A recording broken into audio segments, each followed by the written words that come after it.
Bonjour chers téléspectateurs et merci de préférer l'émission Prime Politique du jour. Au menu, la crise au sein du parti restaurer la confiance de M. Irénée Agossa. Ensuite, la mise en délibéré du dossier de l'ancien ministre Khéroumé au niveau de la Cour constitutionnelle, dossier sur lequel la Cour constitutionnelle va se prononcer. Et ensuite, et enfin, l'attaque djihadiste au niveau du nord Bénin, avec les efforts du gouvernement pour le retour au calme et la quiétude des populations au niveau septentrional. Pour aborder toutes ces questions, nous avons invité pour vous un journaliste, un analyste politique, lui, il se nomme Adrien Tchomako. Bonjour, chers confrères. Bonjour Antonin Rumpadi, bonjour à toutes et à tous et merci de m'avoir invité. C'est nous et tout le plaisir pour nous. Alors, au niveau du parti RLC de M. Irénée Agossa, alors qu'est-ce qui se passe au sein de ce parti? Oui, il faut dire qu'il y a crise au niveau du parti RLC de Irénée Agossa. La crise, elle est profonde. Et nous avons suivi le secrétaire général adjoint de ce parti politique de l'opposition, bien sûr, et qui a donné de la voix. En réalité, ils ont constitué un front qui se dit un front de veille pour la mise en application des tests en vigueur, des tests que ce parti même s'est attribué afin que le droit soit respecté. Il s'agit de quoi? C'est ça. Il s'agit en réalité, selon ses propos bien sûr, c'est que le parti de l'opposition RLC de Irénée Agossa est en train de basculer vers la mouvance présidentielle. Mais beaucoup disent quand même qu'il est de la mouvance déjà. Non, évidemment. En réalité, qu'est-ce qui s'est passé? Il faut le dire pour que les gens comprennent. À la veille de l'élection législative, Irénée Agossa, président du parti RLC, un parti de l'opposition, a appelé ses militants à voter pour un parti de la mouvance présidentielle. Il s'agit bel et bien du parti UP Le Renouveau. C'est ça. Conseil du président du parti. Conseil du président que les militants ont suivi et on a vu les résultats. UP Le Renouveau a aujourd'hui la majorité parlementaire, ce qui est normal. Donc, d'une manière ou d'une autre, normal en ce sens que, bon, on continue, on laisse continuer. D'une manière ou d'une autre, on retient que Irénée Agossa a contribué à cette majorité parlementaire de l'UPR.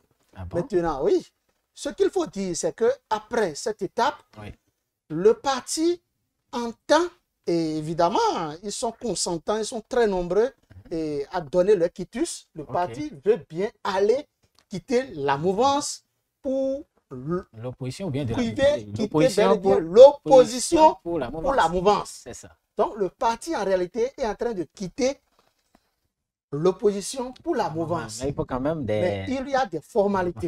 Voilà, statutaires. Il y a des formalités statutaires, c'est-à-dire il faut la tenue d'un congrès constitutif. Des démarches statutaires. Et à l'occasion, les membres de ce parti, les membres actifs, vont se prononcer, ils vont décider d'une assemblée s'ils vont quitter effectivement l'opposition pour la mouvance. Ils peuvent passer à un vote et voir qui sont ceux qui sont pour, qui sont ceux qui sont contre. En tout cas, l'Assemblée générale est souveraine, comme on l'a dit. Très bien.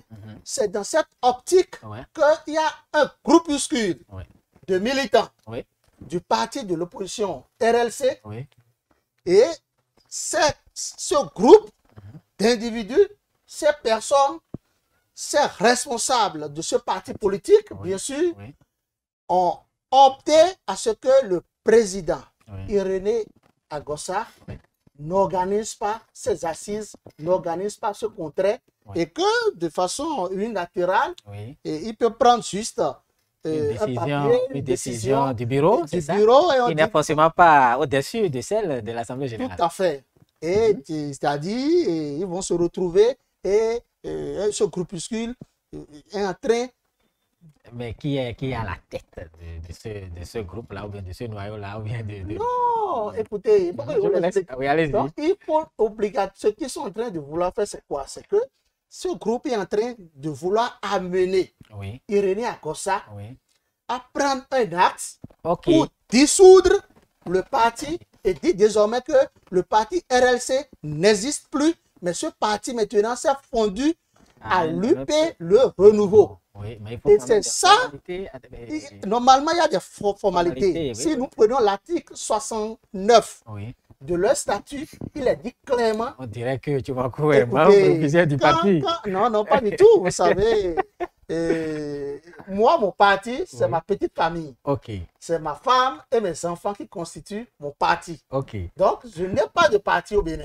C'est ce que je tiens d'abord à préciser. Ce qu'il faut retenir, c'est quoi? C'est que le groupe, le front qui s'est constitué contre cette décision que d'autres veulent prendre contre leur volonté, moi je pense que ce groupe est en état de veille. Et il nous faut ces genres de personnes pour imposer le respect des textes en République du Bénin. Quand vous êtes parti de l'opposition, que vous soyez d'ailleurs de l'opposition ou de la mouvance, nous sommes dans un état de droit. Bien sûr. Donc, nous devons œuvrer pour le respect des textes en vigueur au Bénin. Si vous-même, vous êtes établi des articles, des statuts, des règlements intérieurs, respectez-les, c'est la moindre des choses. Donc, je pense quand même que ce front que dirige le secrétaire général adjoint du parti, M.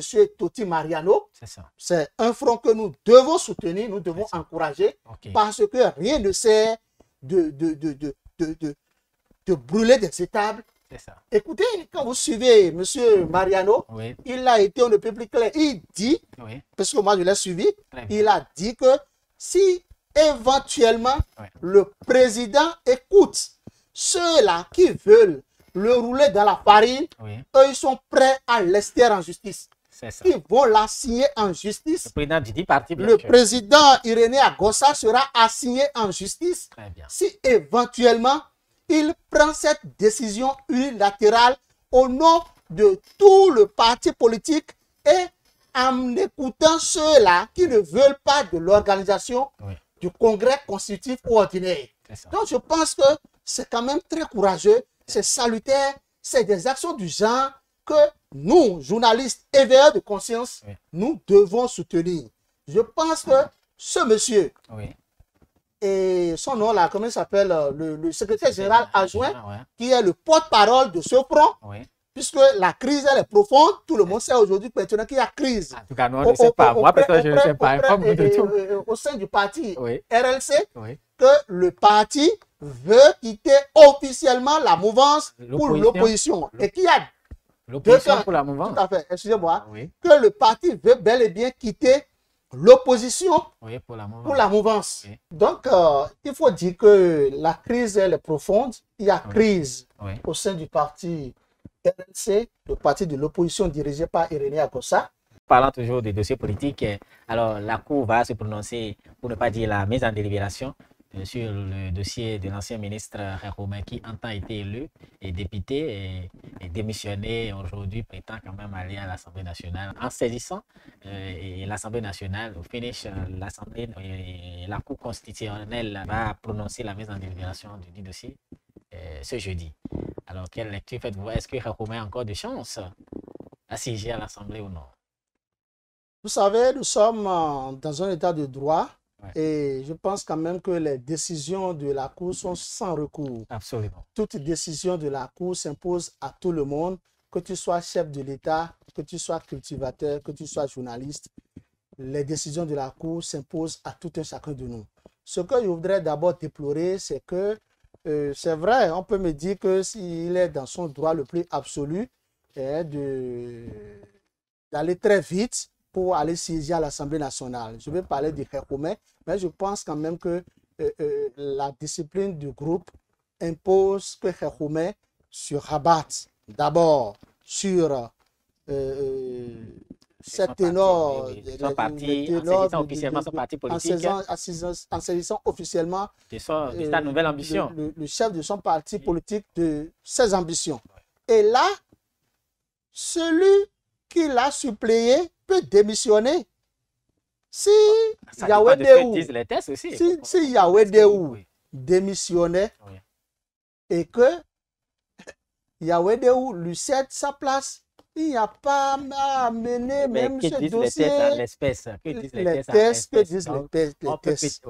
Que disent les tests? Oui, que disent les tests? C'est parce que il y a jurisprudence et que la décision, comment on le dit, les tests en l'état sont incompris, que la Cour a été saisie pour pouvoir élucider tout un chacun de nous. Une chose est claire, a priori, on pouvait dire que Khékhoumé doit retourner à l'Assemblée nationale.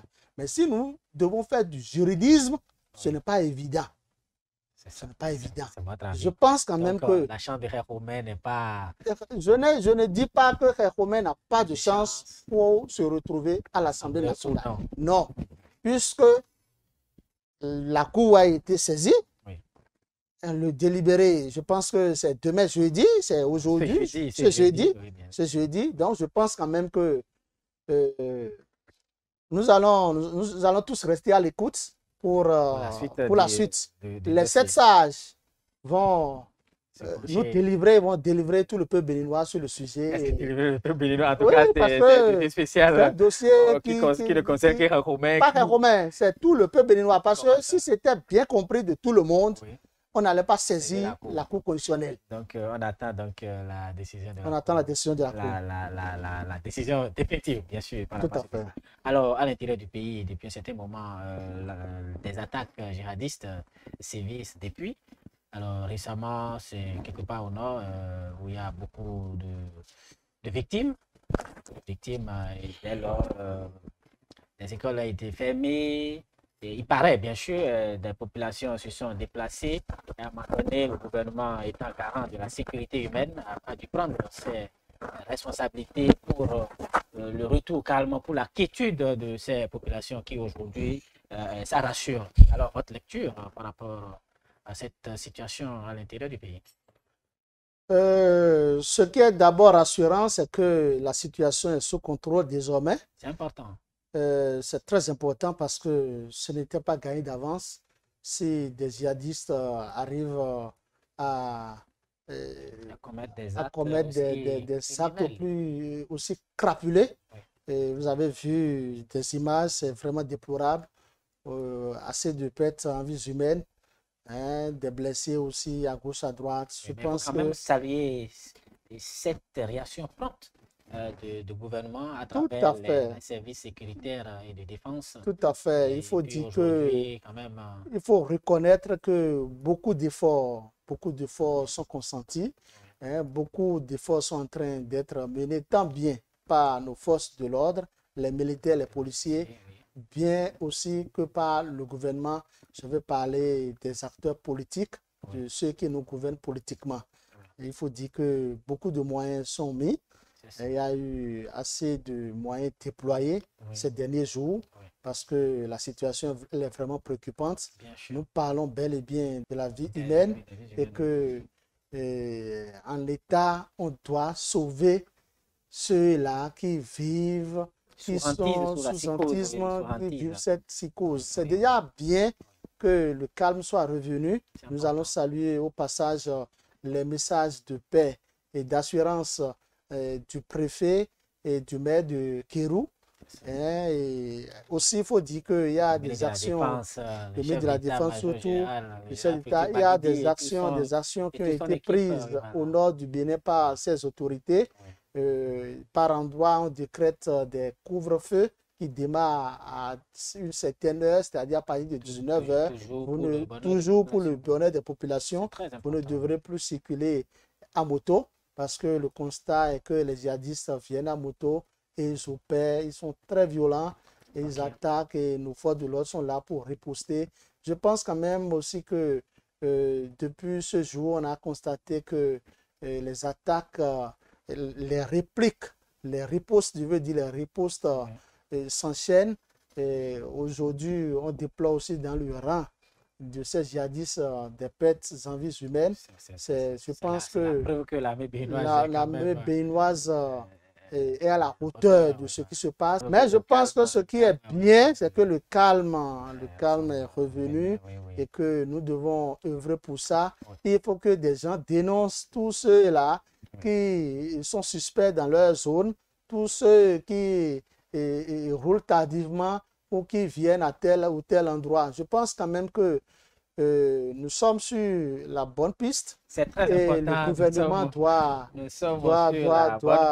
doit continuer ses efforts. Au même moment, quelque part, au niveau du plateau, un opérateur économique d'origine, ça doit être du Koufo, a été froidement abattu. Oui, c'est vraiment dommage. C'est Doumano,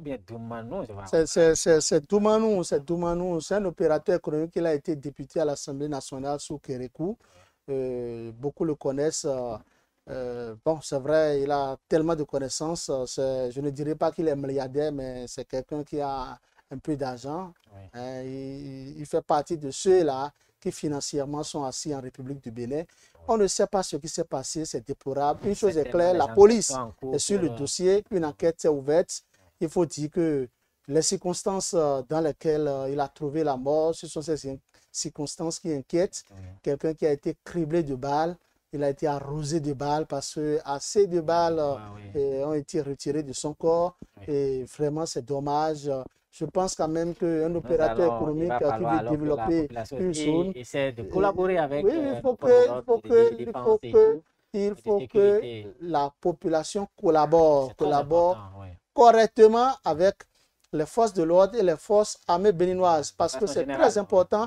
Sans la collaboration, la police, les militaires ne pourront rien faire. C'est la collaboration et rien que la collaboration qui pourra nous aider à vivre mieux au plan sécuritaire. Je pense que la police, les militaires sont au top niveau pour sécuriser davantage le peuple béninois, pour défendre l'intégrité du territoire. Donc, il faut forcément la collaboration des populations avec les forces de l'ordre, de défense de sécurité, pour que ça se passe bien. Tout ça va de notre intérêt, n'est-ce pas? Tout à fait. Alors, quel mot vous avez à lancer? Mon mot de la fin, voilà, pour mettre un terme. mon mot de la fin, c'est que j'invite les responsables du parti de l'opposition RLC, même si ce parti bascule vers la mouvance présidentielle, que les tests soient respectés, parce que nous sommes dans un état de droit. Merci beaucoup pour cette émission, chers téléspectateurs. C'est un plaisir. Ce sera donc tout pour ce numéro de Prime Politique. Rendez-vous très prochainement pour un autre numéro de Prime Politique accompagné de DCC Communication. Merci à vous.